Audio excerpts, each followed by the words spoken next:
Super highway Nooriabad के करीब बस और ट्रेलर में खौफनाक तसादुम हुआ है, जिसके नतीजे में 5 अफराद जाँ बहक जबकि 20 जख्मी हुए। जाँ बहक अफराद का ताल्लुक अंचोली से है।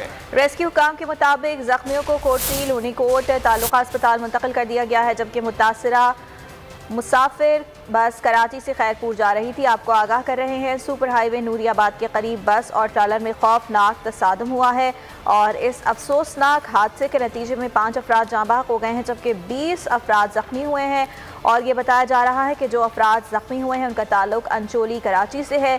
रेस्क्यू हुक्काम का ये बताना है कि ज़ख्मियों को कोटरी लूनीकोट तालुका अस्पताल मुंतकिल कर दिया गया है, जबकि मुतासरा मुसाफिर बस कराची से खैरपुर जा रही थी जब यह वाक़या पेश आया है और इस वाक़े के नतीजे में 5 अफराद जाँ बहक हो गए हैं, 20 अफराद ज़ख्मी हुए हैं। रेस्क्यू ऑपरेशन के हवाले से आपको बताएं तो ज़ख्मियों को करीबी अस्पताल मुंतकिल किया गया और ये बताया जा रहा है कि कोटरी लूनीकोट तालुका अस्पताल ज़ख्मियों को मुंतकिल किया गया है।